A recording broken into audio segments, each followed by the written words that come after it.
welcome to Sestra-Tainment. Sestra-Tainment. I'm Lenora. And I'm Dee. And we're coming to you today in regards to everything entertainment. Yeah, so this week, sis, you are up first. So what you got? First.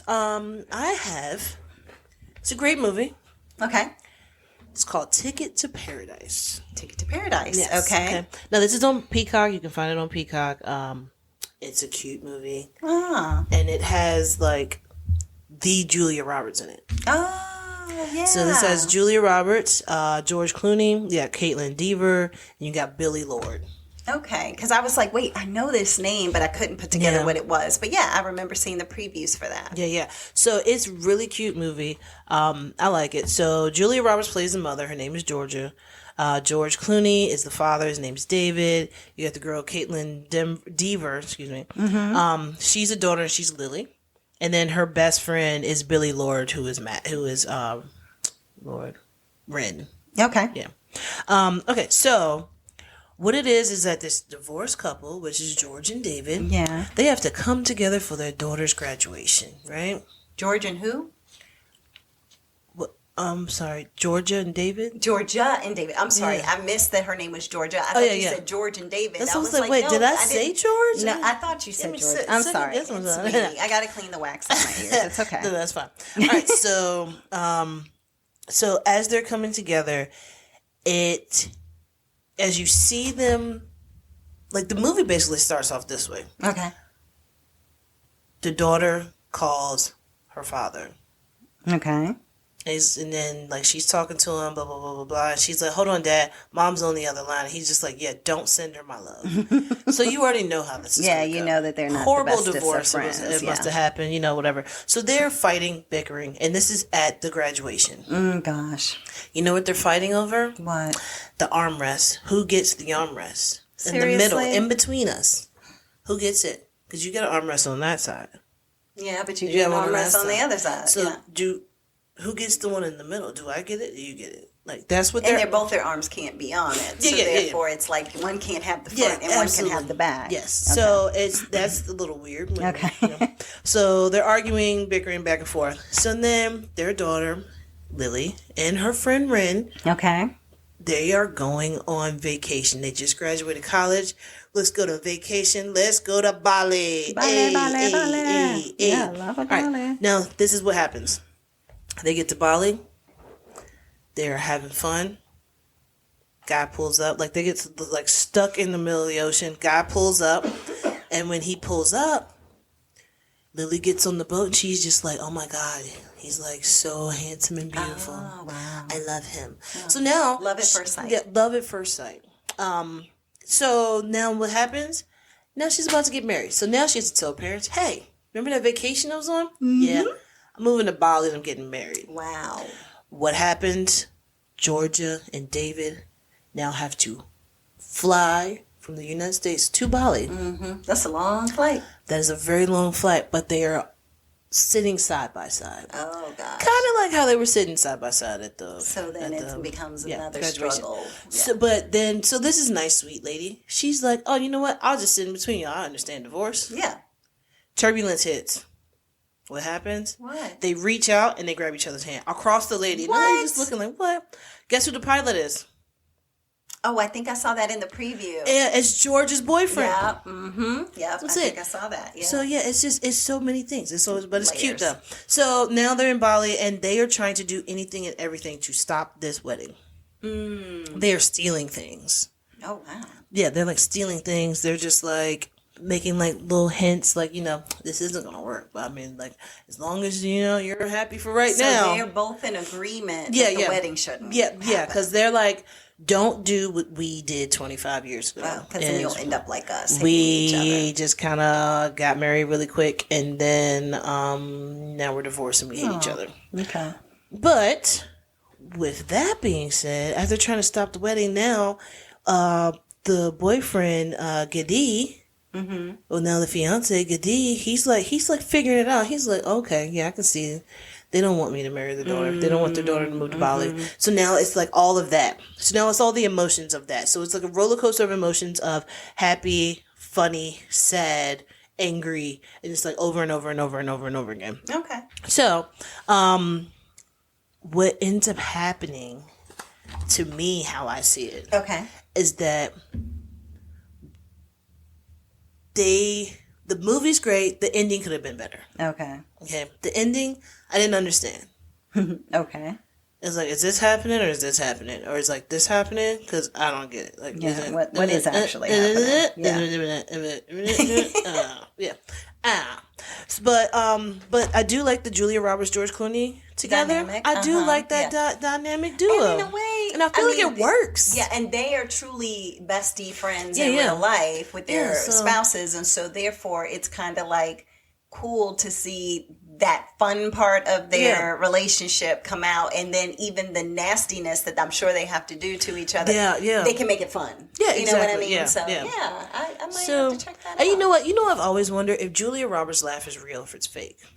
I don't know, because the way she busts out in it sometimes, this is like, is that real? She can fake that. Because she's an actress. Yeah. She's an actress. We both said that together. But it's like, is that her laugh? Because if it's her laugh, she has the best laugh. I want it as a ringtone. Just just because like I think you have to think too. There are multiple takes, right? Yeah. They probably picked the one where that's the she's most actually authentic laughing. laugh. So that could be it. So cool. But so you want to check it out? Ticket to Paradise. It is on Peacock. Super cute. Aww. Very, very, very loving and adoring. Oh, funny, very funny. Lots of funny things.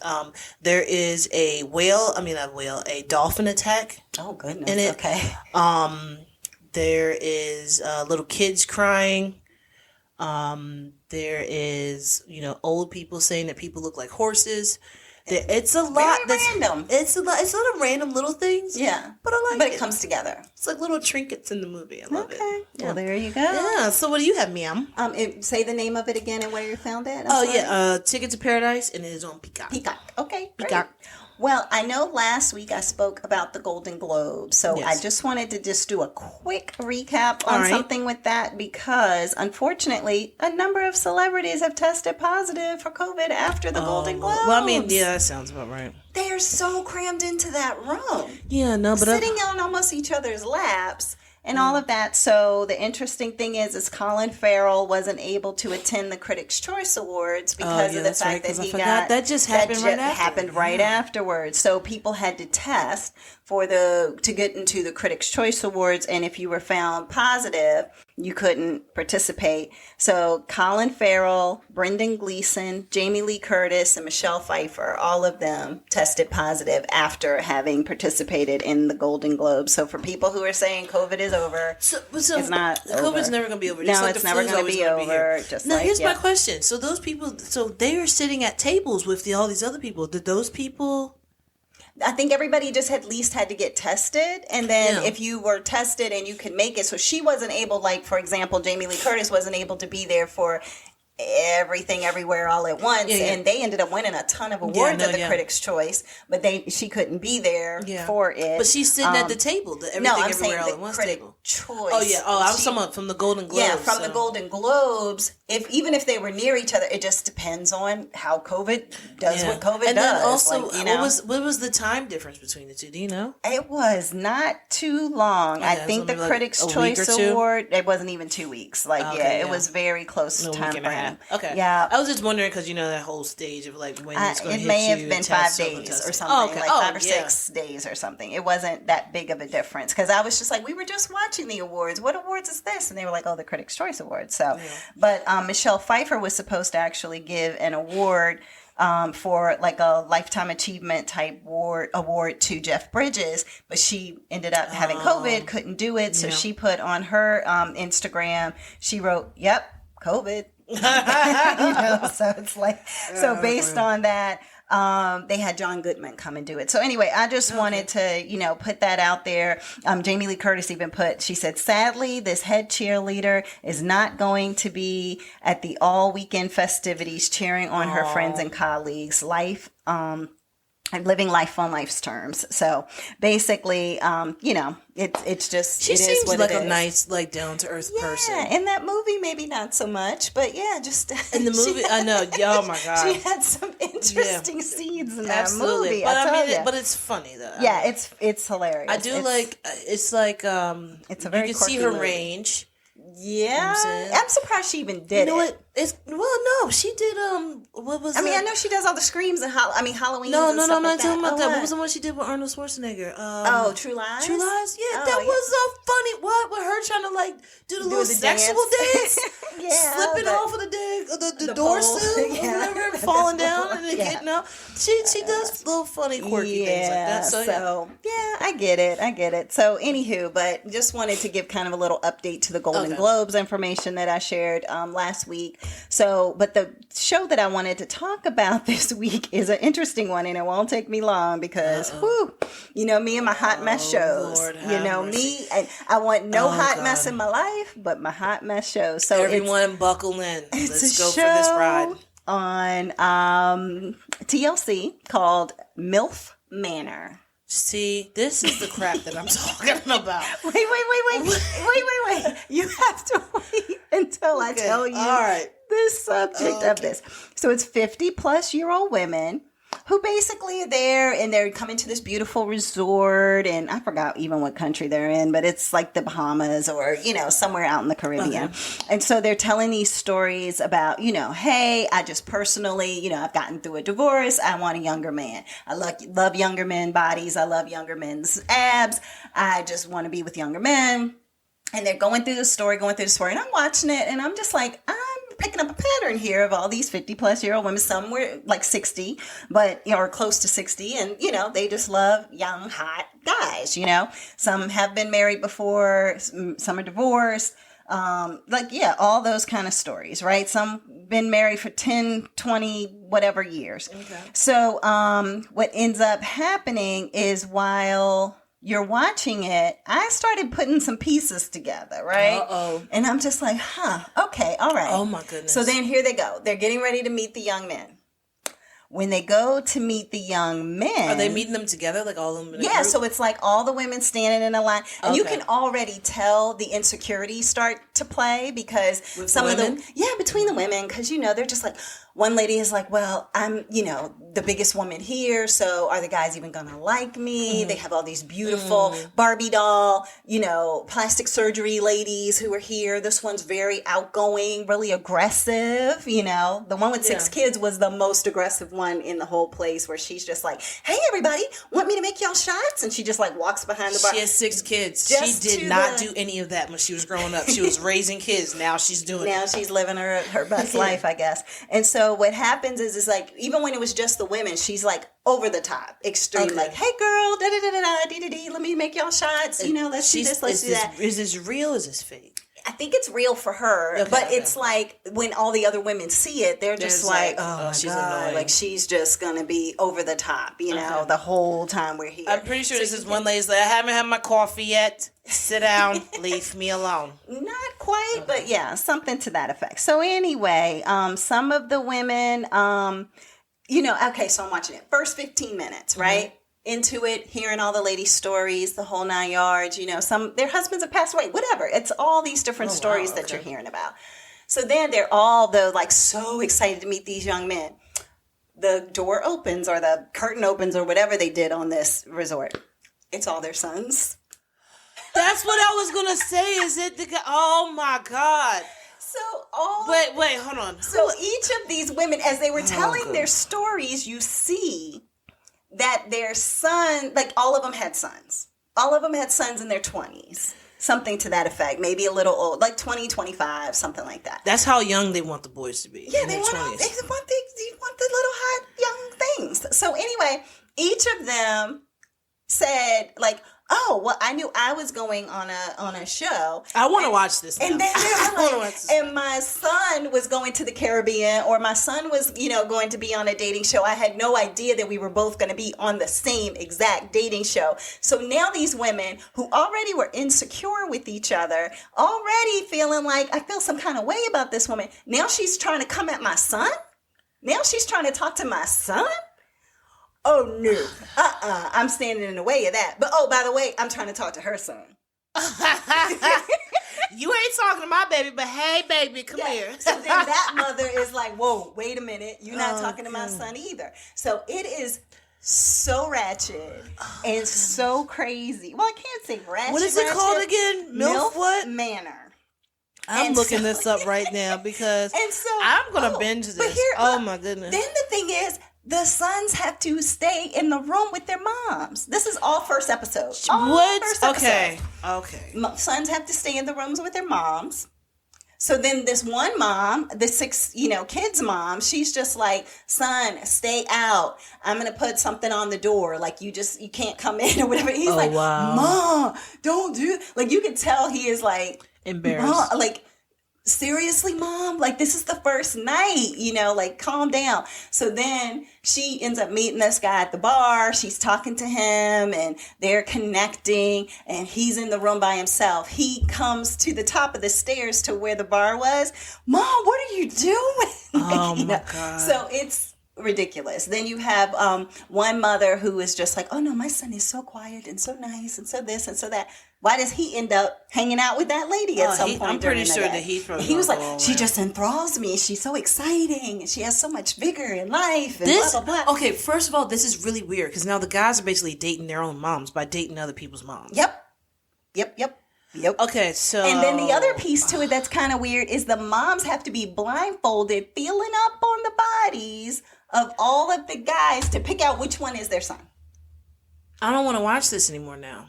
That just threw me off. Yeah. What? So this one mother was like, I know my son's shoulders, so I'm going straight for shoulders because I know his shoulders for sure. And so, but then you have some moms who are like, I know this isn't my son, so let me just rub on some abs right now. You know what I mean? So, but it's like them trying to figure, because the prize is, this was the first game, I guess, but the prize is that if you pick out your son in the fastest time, then you get the largest suites on the resort. So you get the bigger suites to stay in with your son. So you can have more room. Yeah. So therefore, if you are the last one, then you get the smaller suite to be in with your son. So it's the most ridiculous, I was going to say stupid, but kind of stupid, twisted, crazy thing I have ever seen. But I was just sitting there, and at one point I was like, I don't think I can really watch much of this. Yeah. And then they show all the drama. At first, the idea, funny. Then it's like, but you got to stay in the room with your mom? All right, that's a little bit much. And then it's like, but now you got to feel up all these boys and figure out who's your son? That's a bit much. Yeah, you can fast forward through all that. Oh, my God. But it is hilarious to just see, like, the moms who, it's all fun and games until it's your son. Basically, is how it works. I hope that one of these ladies has multiple sons. Like, she has all boys, and, like, she has 6 kids, all boys. And then what happens? All the kids are, like, over 21. And then it's like, so we're going to bring in some more guys just to see what you guys did. And it's, like, all of her sons But the crazy thing about her specifically, she could care less who likes her son. She's, like, pawning him out, like, go for it. Like, I'm out here living my best life. Let him live his, too. Yeah. But he is not that kind of kid, in a way. You know what I mean? And so he's then like you have the like ones shy. Yeah, he's a little more timid than some of the other guys, and doesn't at this point seem to have been kind of, I remember, am I thinking of that right? Maybe. Hold on. Am I thinking of the right one? Anyway, it's so many sons. It doesn't matter there's another because one either way, it's always going to be a black fingernail polish, very goth, the leather jacket, the spiky hair. That's one of their sons. And I can't remember if that's her son or somebody else's son. But he's out there, kind of living his best life. But I don't think that's the one of the mom who is very bold. But, I mean, but still. It's a lot. It's a lot to take in, but it was so ridiculous. Like, I'm just sitting there looking at it. And then the funny thing is you're watching the mothers watch a woman feel up on their sons. Yeah. So then they're sitting there just like, oh my gosh. But you can't say anything because then she'll know, oh yeah, that's not my son. So then I'll move on to the next one. But most of them were like trying to be like, oh, I know my son's arms, so I'm going straight for the arms. I know his shoulders. I know his face, certain parts. So they're like, even the hair, they could just go for the hair and be like, but then there was someone like, I know this ain't my baby. Yeah. So then it's just like, let me cop a feel. There was this lady who, her name is So Young. So she was like, because I'm so young, I'm this, I'm that. So like she uses her name as a way to meet young guys, And so she realized it wasn't her son. And I was like, wait, she's going a little below the belt here. Like this, wow. I mean, I don't think she did officially. And the guys can't say anything? Can't say anything because then you're giving it away. And you and your mom might not end up getting a good suite. Yeah, so, you signed up for this. If you don't like this lady feeling you anyway, yeah, it's a mess. So MILF Manor on TLC. That's all I have to say about it. It's definitely not for everyone. I don't know, but it is. Just to see the mixed shock feelings on their face when they realize that they're seeing their moms. And first they were like, they're all old, and it's my mom, But then as they get to meet the ladies and know the ladies, they're like, oh, okay, I thought I was going on a young person dating show. But now that I'm here with these older ladies, they're really not that bad. And we have good conversation and, blah, blah, blah. And then she folds my clothes. Does my laundry. She makes me breakfast in the morning. Oh, my gosh. Yeah. So, but it's interesting that just because the mothers like young guys, it doesn't necessarily mean that the guys like older women. So all these women have money or something? Not that I have recognized. Well, you said some of the ladies, like, their husbands are passed, right? So maybe it's like insurance. Or maybe the husbands and some have had a lot of plastic surgery and stuff, and others haven't. I mean, they're just aging naturally and beautifully and all of that. So yeah, I just started watching it because I was like, there's going to be they never showed what happened once the curtain fell on the commercials, right? Okay. So you never knew who it was, but something told me like something different is going to happen here where they're not when you first started talking about it, I was about to be like, it would be funny if like it ended up being like one of those ladies' kids, and then you was like, the curtain opened up and it's all of their kids. I was like, oh, yeah, and each one of their sons, like one son from, and they're all around the same age. One son from each of them. Yeah. I mean, I think some were like 21, 22. Some might be 26, 28, something like that. But so they're all like, in their 20s. I don't think like any of the sons were over 30. Okay. That I saw at least. So within 10 years of each other. Mm-hmm. Oh, wow. But anyway, that's it. Whatever. What do you got, sis? Let me wrap my brain around this for a second, but no. All right. So mine is a show that's on Hulu. Okay. Called Kindred. Yes. Okay. I saw the trailer. Yes. So Kindred is really good. So I just want to start off with the cast. So you got Mallory Johnson, who plays Dana. She's a main character. You have Micah Stock, who plays Kevin, who's like the love interest. And you have Ryan Quanten, I think that's how you pronounce his last name. Okay. He was actually on True Blood. He was Sookie's brother on True Blood. Sook. I don't know if you know. Oh, yeah, Sookie. Jason? Yeah, Jason. Oh, Jason. Jason Stackhouse. Yeah. Yeah, Stackhouse. Oh, okay. That's what you gotta say. Stackhouse. Yeah. But yeah, so, and he's playing Thomas. He's in anything since then. Yeah, no. Okay. So he's in this. How this all works out is kind of weird, but anyway, it's a lot of good up and coming actors and actresses, some like that have been in some other things that you may have seen a few times, but they're usually like a supporting actor or actress, but they're all coming together to make this show. Now, so Dana's a writer. She's writing soap operas, right? That's what she wants to do. She wants to write soap operas. She used to watch it all the time with her grandmother. Okay. Yeah. Right? So now she's finding her own way after her grandmother passes away and leaves her like the house and some money. Okay. Right? Yeah. Now her father has passed away, and her mother is supposed to be passed away or gone or something like that. I don't know. I can't remember what exactly she said. Okay. So that's basically how it starts off. It's just like you're getting some information about it first episode, right? But also, it's like the first episode is very deep, and it definitely helps you get a gist of it as you start watching the show. So it's a very good first episode, is how I see it. Okay. So she has an aunt and uncle that live in California. So now she's living in California. She went from New York to California. Okay. So the house was in New York. She lived with her grandmother. Her grandmother passed away. She was like, I don't have any other family. I'm going to go to California with my aunt and my uncle. And, I'm going to stay near, like, I'm going to be right by them. She was like, I don't have anybody here. No, but, I don't have anything. Let me go and be at least around family. If anything happens, I have somebody here, not on the other side of the country. So her aunt and uncle, like, they want to know what's going on, like, with the money.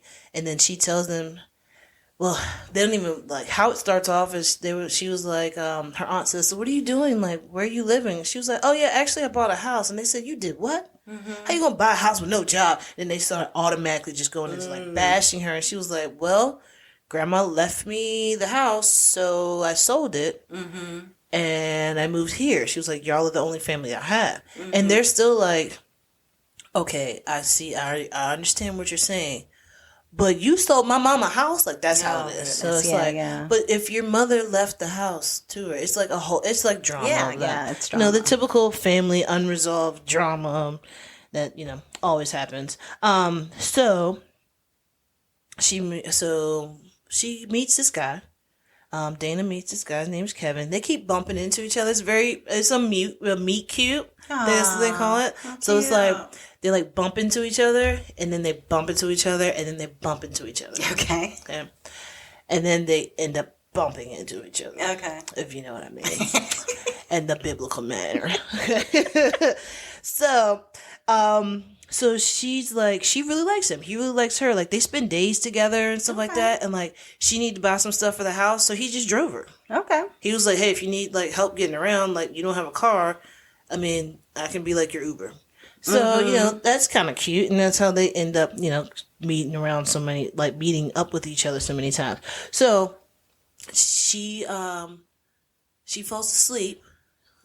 And then as she's walking, like, I guess she's like sleepwalking. And then next thing you know, in the distance, she sees her mother. Okay. And then her mother's screaming and yelling at her, no, get out of here, no. And then like she just wakes up. And, and she's like, why am I in my living room? She was just in her bedroom. Yeah. That becomes weird. So it's like, what is going on with this? So, and then from there, it's like, how do you start to like go to sleep, you wake up in a whole nother place, but then you actually wake up again and you're like in your living room. So you're waking up within a dream within a dream. Yeah, that's what it feels like. Like Inception. Yeah, something like that. So, now this is the kicker of it, which is that when she wakes up from like when she in her sleepwalking thing or whatever this, I don't know if it's schizophrenia, I don't know what it is.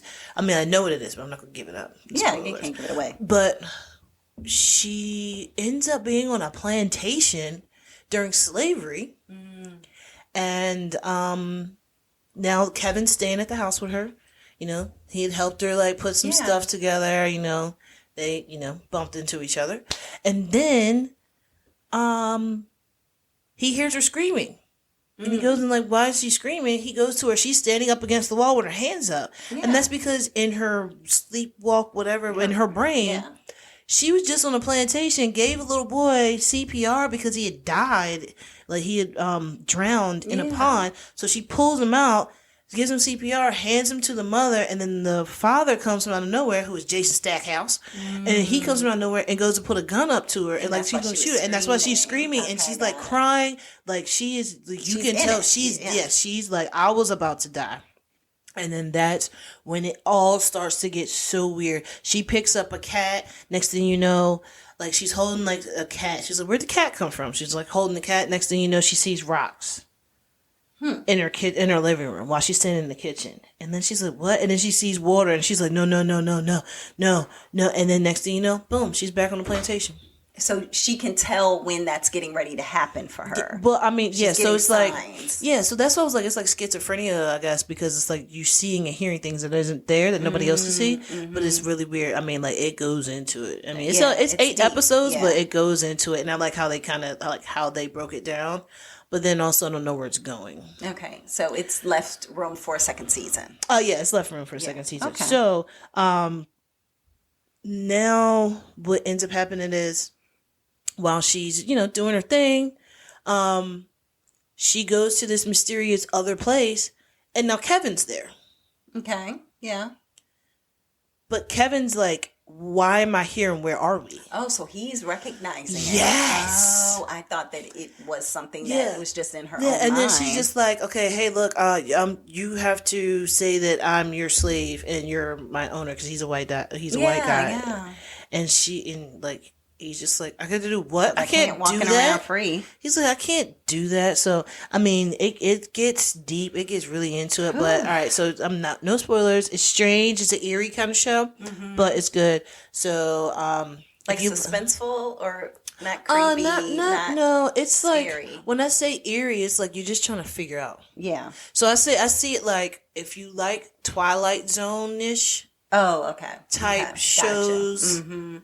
That make you think and make you wonder what's happening. This is definitely the show. Oh, okay. And it's Kindred on Hulu. Like I said, it's only 8 episodes. So okay, got it. What you got next? All right, so next I have a show on Peacock called The Resort.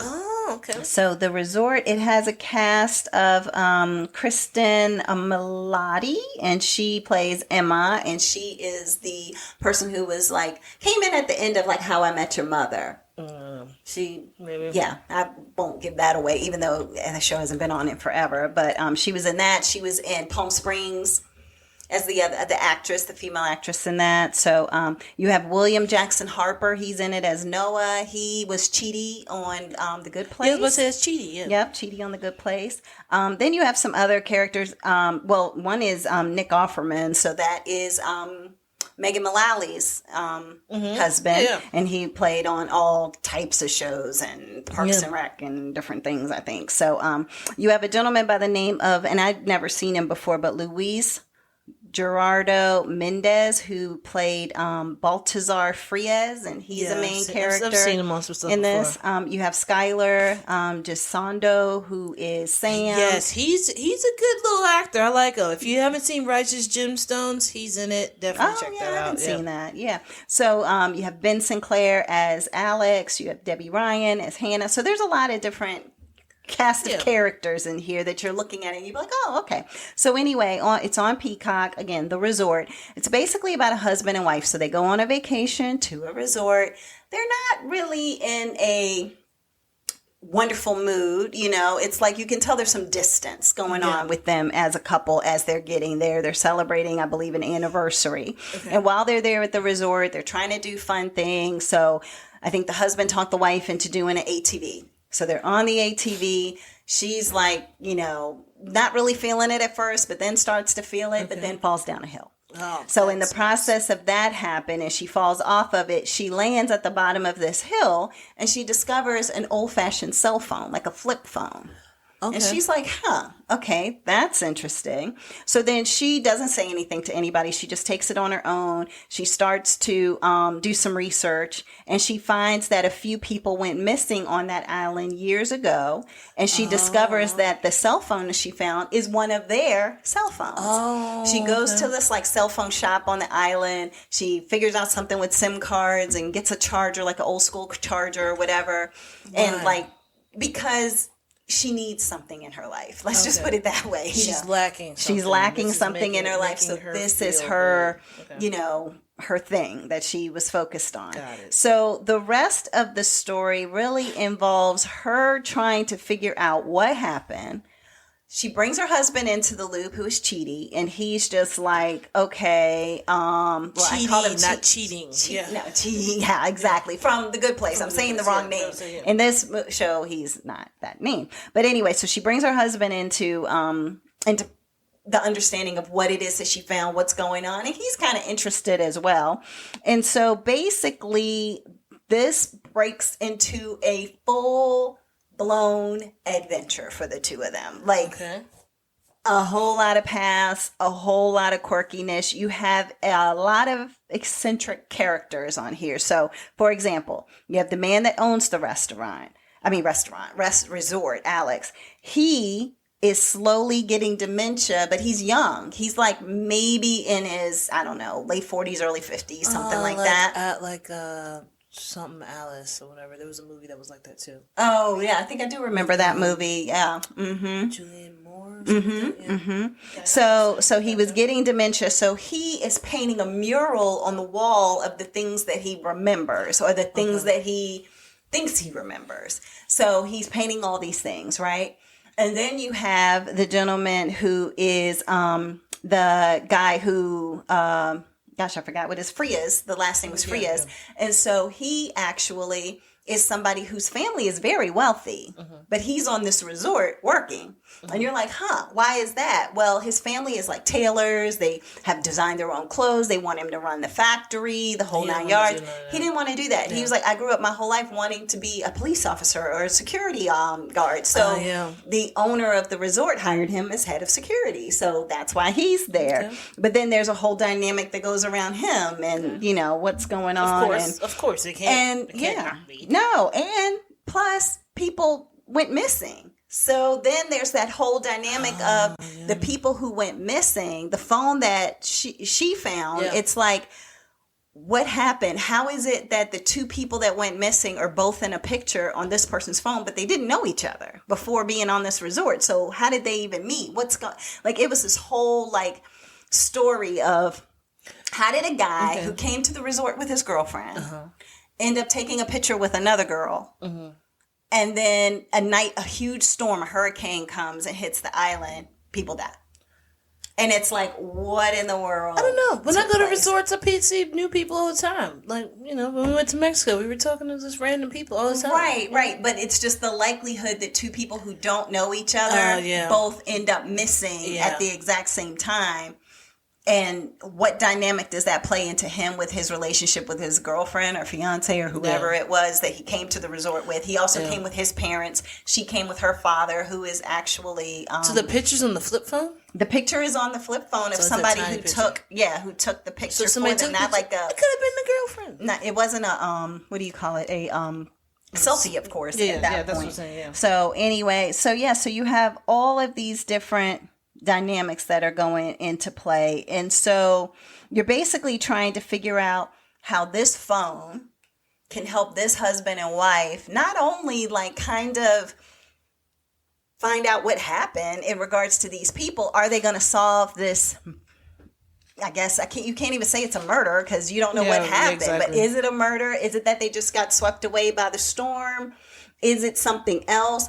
And it's kind of helping them rekindle their relationship, you know, because they never really were connected when they got there. But then it's like, okay, the more we're working on this together, the more I can see we're partners, the more I can see that we're really, you know, in this together. And you're not telling me that I'm just losing it because of the fact that, you know, I'm trying to figure this out. And then the mural itself and the insight that the mural gives, because the guy who's losing his mind is like, I never saw those kids. I don't know what you're talking about. They were like, yeah, you were at the Christmas party and both of them were there and you ended up punching the guy in the face. So but he has dementia, right? He couldn't remember. And so now they're thinking he's shady. Well, but he painted their picture on the mural. Of course. So then it's like, well, how in the world did you paint their picture on the mural? Do people know he has dementia? Yeah, okay. They know. Yeah. The workers don't know as much. I think just a core group of people, like the security the officer who's like his best friend, kind of know and have been trying to like protect him from himself, so to speak. Okay. But then it gets a little quirky too, because towards the end, there are things on the mural that happen after the guy passed away, but he drew it on the mural. So, like, for example, the husband and wife, the husband and wife had never met him. He's been dead for years. Well, he was also somebody who had passed away in the storm. So, but he had been dead for years. So, therefore, it's like, well, if you passed away because of his condition and different stuff like that, if you passed away, how is it that we are on your mural? We're standing here looking at it right now. We can see that's us. So how did you know that? So it's kind of mystical of a show as well. Okay. Even the ending is very mystical. Okay. So it's interesting. It's like this resort is like a fantasy island kind of resort almost. You know, like they were incorporating a couple of different things, which reminds me that Fantasy Island is back on too. I gotta watch that again. So there's magic when you watch Fantasy Island. So I'll talk about that at some point. But anyway, that's the resort on Peacock. It's kind of quirky. It's a cute story of a husband and wife and them just figuring out stuff. But then it becomes like this murder mystery type story. Okay. And then who do you trust? Who did it? What is going on? Because these kids went missing and their parents are still looking for them. And yet nobody knows anything, but do they? And they're just not saying anything. And what all is this craziness of this mural that is possibly futuristic? And what Is how that means. Is the mural controlling the resort? Is that what's happening? Oh, well. Anywho, so that's the resort. But no, I'm going to check that out then. Yeah, all right. It's a quick watch. I mean, it's like, I think it's 40-something minutes each episode, and it's how many episodes is it? I feel like it's 8 episodes. Okay. Yeah, it's not so a long watch. Yeah, it it's an easy like binge. The same like me watching Kindred, whatever. Yep. All right. So I'm gonna take up a little bit of time on this. Okay. So I'm glad we're good on time. Yeah. Because hope you can get yours done in like 3 minutes. Just kidding. Now, this is gonna take 20. It's gonna take because I'm talking about a show. This is one of my favorite shows. Okay. I'm talking about a show that came on in 2004. Went off the air in 2009 and then came back on in 2019. Okay, that's what I'm saying. And this is like when I say this is the same show, it's the same freaking show. Okay, which show is this? The L Word. Okay, so we have the original L Word, and then we have the L Word Generation Q. Okay, so let me break this down for y'all right quick. Okay. All right. So the original L Word was. It was just about lesbians. All these lesbians that live in California and all them getting together. So you're getting all the gist of basically just how their relationships are. Yeah. How they know each other. And then it's like this one girl, Alice, she was talking about something. She's even talking about podcasts on there. So it's like, then her podcast turned into a TV show on the new season. But see, we'll get into that. We'll get into that. I got like 10 years to talk about right now. Okay? Actually, 20 years to talk about and right I did watch some of the original L Word, and I will just quickly say what I liked about it was that at the point of it coming out, there really wasn't a lot of television that focused on lesbians and things like that. I think Queer as Folk was out, but this was like the lesbian version of that of what was going on in the world. And I just like that they showed, okay, you got the party one, you got the serial dater, you got the couple that's just committed to each other, so it just showed different levels and different angles of life, basically. So, okay, continue. And also, this is around the time when I came out of the closet, so... look at that. I used to go up to formative years. I used to go up to Aunt Lona's house and watch the show. Oh, okay. I didn't know that. Okay, cool. So, all right. So, Alice ends up having this whole big wall, like a dry erase board, and it just has how everybody, she's just sitting there one day. She's like it's everybody slept together. Like, I slept with this person, and this person slept with that person, which was in a relationship with this person. And she has a whole wall. Now, the main name on this wall is Shane. Yes. Shane is written probably the size of your hand. Each letter is the size of your hand. That's because Shane is a player, okay? Player. Shane doesn't like feelings. And when Shane gets feelings, Shane dips out. Yep. Shane will hurt your feelings so she don't have feelings. Yeah. Okay. But it's like Shane, and then Shane has slept with everybody on the board. Yeah. Everybody on the board. Shane is the sun. Shane. Okay. Mm-hmm. Shane is the sun. Yeah. And everybody else on the board is like, I don't know, Pluto, Earth, Uranus. Uranus. Yeah. So, basically, that's just to start that off. But then they even have Foxy Brown. What's her name? Why can't I remember her name? Jeez Louise, why can't I remember her name? I can't help you because I have no idea who you're talking about. You do know I'm talking about the original Foxy Brown from 1970? Pam Grier. Oh, I'm sorry. I kept wanting to say about the rapper at one point. I didn't know who you I kept wanting to say Eartha Kitt, and I was like, it is not Eartha Kitt. No, Pam What Grier. is wrong with you? Gotcha. I'm here for you, sis. Yeah. So they have Pam Grier in there, and Pam Grier is actually playing one of the main characters, Bette Porter. Yep. Playing her sister. Mm-hmm. Now, if people don't know, Bette Porter is played by Jennifer Beals. Mm-hmm. Yes, everybody knows her from Flashdance, Waterfall. Yeah, the waterfall. Yeah. So it's just all into that, and then it's a relationship that Bette had with Tina, and then them going back and forth. I feel like the show basically revolved around them, and then all of their friends that they hung out with, and just kind of branched off. Yeah. It's kind of like, if it's Seinfeld, it's like Tina and Bette were Seinfeld. Yeah, they were Jerry. And and then everybody else was like George and Kramer. Yeah. Even Newman. Maybe Newman. Yeah. Exactly. Okay. Yeah. So it's like that. Nazi. No. Yeah. Serenity now. Okay. Now with this new season, since I've given you a little bit of background story, of the old one. It's really good. Check it out. It has the old one has so many things, and it's 6 seasons of the old one, so you can watch it for forever. Yeah. Or what I thought was forever until it went on the air. It's okay. Anyway, so getting into what's going on with the new one. So this the L Word Generation Q, that one came out in 2019. Did not record in 2020 because of the fact that it was COVID. Yeah.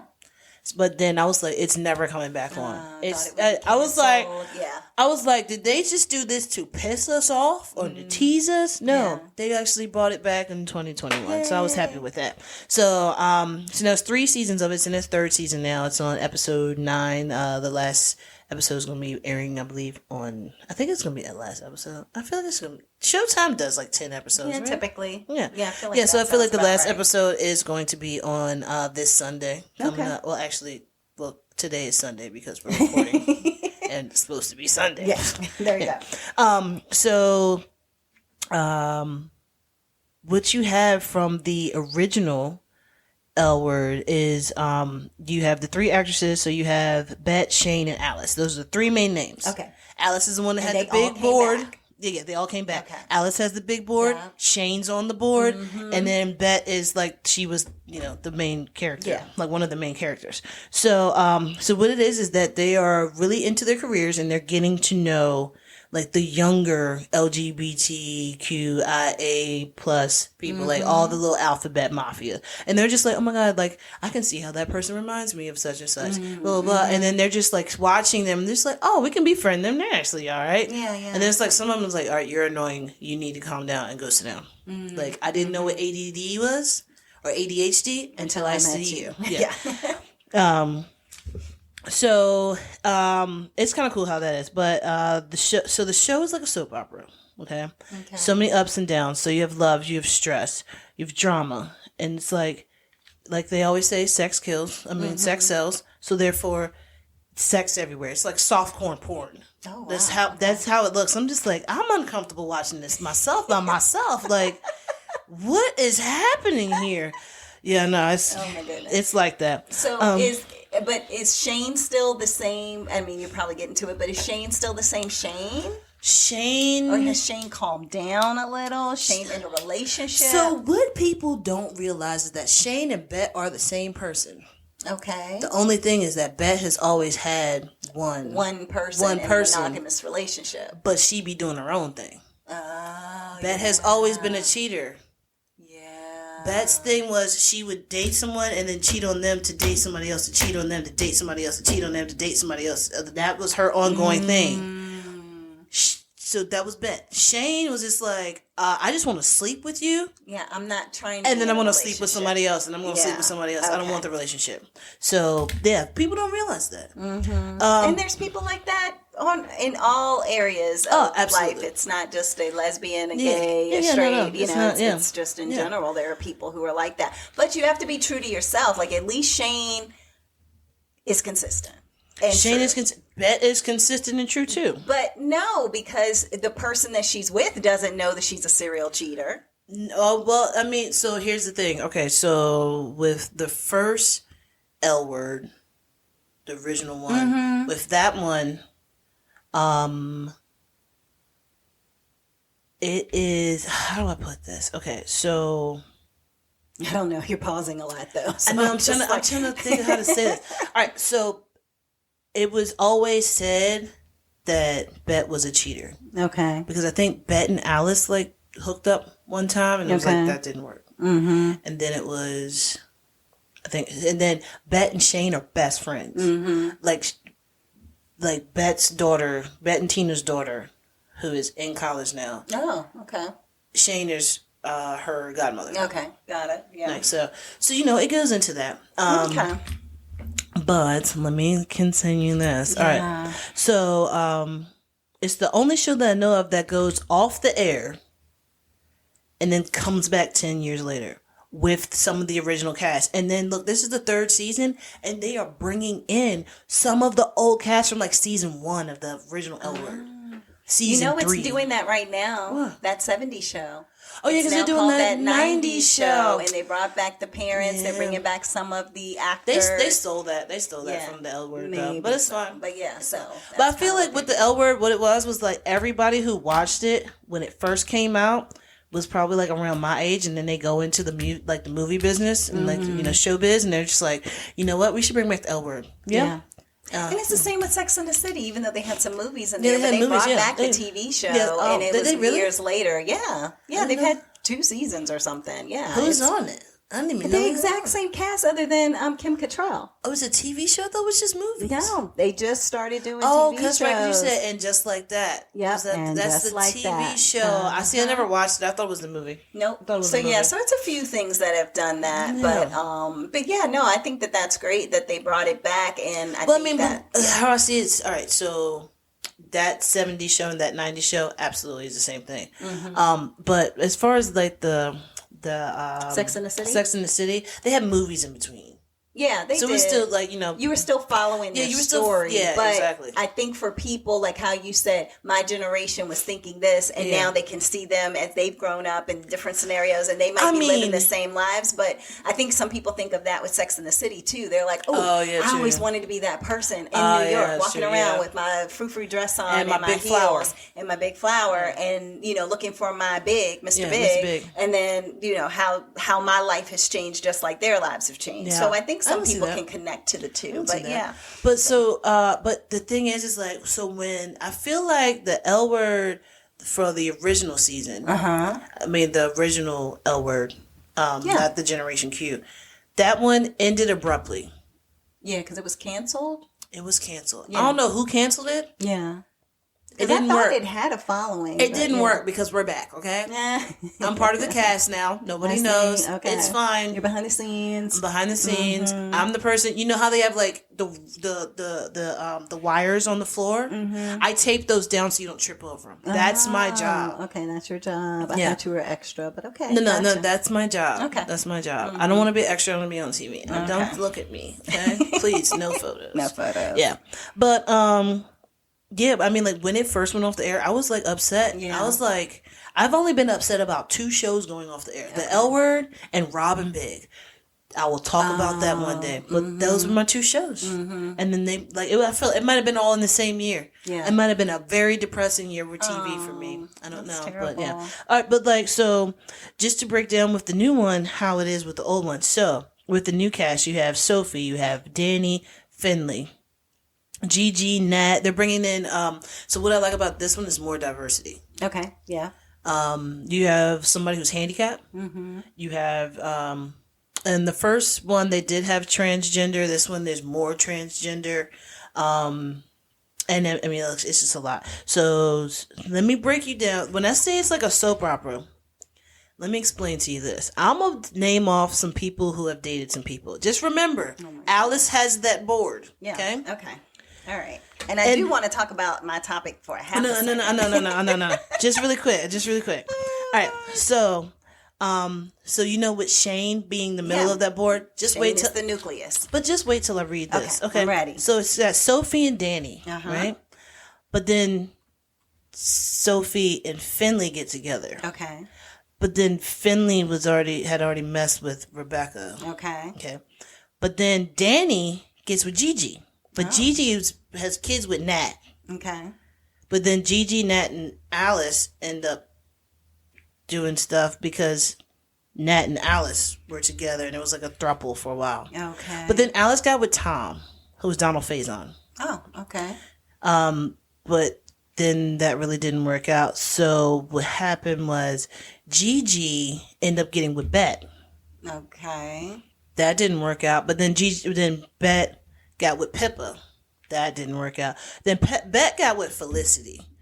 That didn't work out. Then Bet got with Tina. Oh my God. They're on again, off again the entire time that this show is on. From like season 1 to season whatever it is right now, season 3 in A New Generation. So like you see how that is with Bet. All right. Shane. Okay, go ahead. But like Shane, but no, this is not just the relationships. This is like people like sleeping together. Yeah, I got behind people's backs, cheating, something like that. Okay. So then you got Shane and Kiara. Mm-hmm. Shane got married. Oh, who knew? Shane didn't want a kid.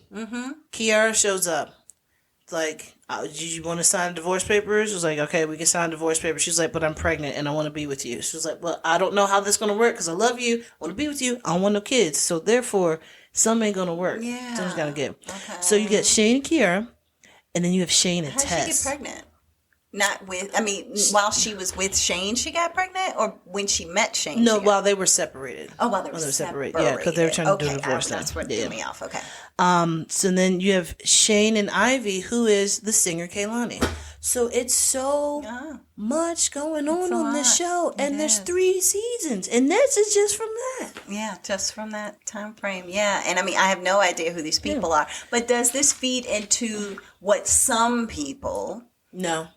Feel. No.